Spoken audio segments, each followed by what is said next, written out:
எல்லோருக்கும் வணக்கம். இன்றைக்கி நம்ம வீடியோவில் என்ன பார்க்க போகிறோம்னா, நம்ம கொங்கு நாடு ஸ்டைலில் ஒரு சூப்பரான தக்காளியை வச்சு ஒரு தண்ணி சட்னி. அது எப்படி செய்யலான்னு பார்க்கலாமா? ரொம்பவே ஈஸி தாங்க. நம்ம வீட்டில் இருக்கிறத வச்சு செய்யலாம். கொஞ்சம் டிஃப்ரெண்ட் ஸ்டைலில் இருக்கும். பார்க்கலாமா? அதுக்கு இந்த மாதிரி பழுத்த ஒரு 6 தக்காளி நான் எடுத்திருக்கேன். இது ஒரு 3 பேர் சாப்பிடலாம். ஓகேவா? பாருங்கள் எந்தளவுக்கு பழுத்திருக்குன்னு. இப்போ என்ன பண்ண போகிறோம்னா, நான் ஆல்ரெடி தண்ணி கொதிக்க வச்சுருக்கேன். அந்த கொதிக்கிற தண்ணியில் இந்த தக்காளி பழத்தை நல்லா வாஷ் பண்ணிவிட்டு உள்ளே போட போகிறேன். பாருங்கள், ஒவ்வொன்றா பார்த்து உள்ளே போடுங்க. இப்போ என்ன ஆகும்னா, தண்ணி நல்லா கொதிக்கும்போது கிளறி விட்டுருங்க. எல்லாமே நல்லா தண்ணியில் வேகிற மாதிரி விட்டுருங்க. இப்போ பாருங்கள், நல்லா தண்ணியில் வெந்து வரும்போது இந்த மாதிரி தோலெல்லாம் உறிஞ்சு வரும். உங்களுக்கு தெரியுதா? பாருங்கள் எந்த அளவுக்கு வெந்திருக்கு. அந்த மேலே உள்ள தோலெல்லாம் உறிஞ்சு வந்துருச்சு. நமக்கு இதுவே கரெக்டான பக்குவம் தான். இப்போ நம்ம இதை எடுத்துட வேண்டியதை எடுத்து ஆற வச்சுருங்க. ஆற வச்சோன்னே இந்த மாதிரி தோலெல்லாம் எடுத்துருங்க. ஓகேவா? பாருங்கள், நான் தோலெலாம் எடுத்துகிட்டு காமிக்கிறேன். எப்படி இருக்குது பார்த்தீங்களா?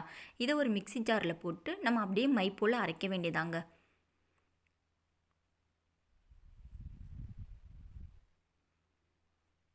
பாருங்கள், நான் மிக்சி ஜாரில் ஒவ்வொன்றா போடுறேன். உங்களுக்கு அரைச்சிட்டு காமிக்கிறேன். பாருங்கள் எந்தளவுக்கு அரைச்சிருக்குன்னு தெரியுதா? நல்ல மை போல் அரைச்சாச்சா? இப்போ என்ன பண்ண போகிறோம்னா, இது ஒரு பக்கம் இருக்கட்டும். ஸ்டவ்வை ஆன் பண்ணி கடாயை ஹீட் பண்ணுங்கள். அதில் தேவையான அளவு எண்ணெய் சேர்த்துக்கோங்க. நம்ம என்ன பண்ணணும், தாளிச்சிட்டு அந்த தக்காளியை அதில் சேர்க்க போகிறோம். அவ்வளோதான். ஓகேவா? எண்ணெய் சூடானதும் கொஞ்சமாக கடுகு நல்லா வெடித்து வரட்டும். கொஞ்சமாக சீரகம் நல்லா பொரிஞ்சு வரட்டும். கூடவே ஒரு பெரிய வெங்காயத்தை நான் பொடிசாக கட் பண்ணியிருக்கேன். அதையும் இதோட சேர்த்துக்கிறேன். ஒரு வெங்காயம் போதும். ஓகேவா? நல்லா வதக்கிடுங்க. வதக்கிட்டு பச்சை மிளகாய் கொஞ்சம் பார்த்து எடுத்துக்கோங்க. ஏன்னா நம்ம மிளகாய்த்தூளும் சேர்க்க போகிறோம். ஸோ உங்களுக்கு தேவையான அளவு எடுத்துக்கோங்க. நான் 2 பச்சை மிளகாய் எடுத்திருக்கேன். அதையும் நல்லா வதக்கிட்டு கருவேப்பிலையும் சேர்த்துக்கோங்க.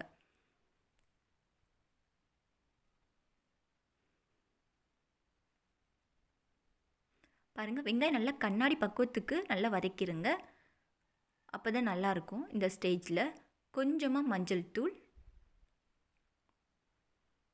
காரத்துக்கு ஏற்ற மிளகாய்த்தூள், நம்ம மிளகாய்த்தூள் எவ்வளோ எடுத்தோமோ அதே அளவு மசாலாத்தூள் போட்டு நல்லா கலந்துருங்க. நல்லா கலந்துட்டு நம்ம அரைச்சோம்னா தக்காளி அதை இதோட சேர்த்துக்கோங்க. நல்லா இதையும் கலந்துட்டு தண்ணி கலந்துக்கோங்க. உங்களுக்கு எந்த அளவுக்கு தண்ணி வேணுமோ அந்தளவுக்கு தண்ணியே சேர்த்துக்கோங்க. சேர்த்துட்டு பார்த்திங்களா தண்ணி? இப்போ தேவையான அளவு உப்பு போட்டு இதை நம்ம நல்லா கொதிக்க வைக்க போகிறோம்ங்க. நல்லா கொதிக்கட்டும். சரியா? பாருங்கள், எனக்கு எந்த அளவுக்கு தண்ணி வேணுமோ அந்தளவுக்கு நான் சேர்த்துருக்கேன். இது கொஞ்சம் நல்லா கொதிச்சு வந்தோடனே கொஞ்சம் இருகலாகும். இப்போ நல்லா கொதிக்கட்டும். பாருங்கள், இங்கே கொதிச்சு வரும்போது நம்ம தக்காளி வேக வச்சோம்ல, ஸோ அதோட புளிப்புத்தன்மை நல்லா ஸ்மெல் நல்லா கிடைக்கும். பாருங்கண்ணா, கொதிச்சிட்டு இருக்கும்போதே இங்கே இட்லி ரெடி பண்ணிட்டேன். ஏன்னா இது சுட சுட இட்லியில் சாப்பிடும்போது அவ்வளோ ஒரு டேஸ்ட்டாக இருக்கும். அவ்வளோதாங்க, கொதிச்சிருச்சு நம்மளோட குழம்பும் அந்த சட்னி. இப்போ நம்ம என்ன பண்ண போகிறோம்னா, கொஞ்சமாக கொத்தமல்லி தூவிக்கோங்க. சரியா? அவ்வளோதான், நம்ம தக்காளி தண்ணி சட்னி ரெடி ஆயிடுச்சு. இதை க்ளோஸ் பண்ணிவிட்டு ஸ்டவ்வை ஆஃப் பண்ணிடுங்க. பாருங்கள் எந்தளவுக்கு இதாக ரெடி ஆகிடுச்சு பார்த்தீங்களா? இது நிஜமாலுமே அவ்வளோ ஒரு அருமையாக இருக்குங்க. நீங்கள் கண்டிப்பாக உங்கள் வீட்டில் ஒரு தடவை ட்ரை பண்ணி பாருங்கள். இதோட டேஸ்ட் அப்போ தான் உங்களுக்கு தெரியும்.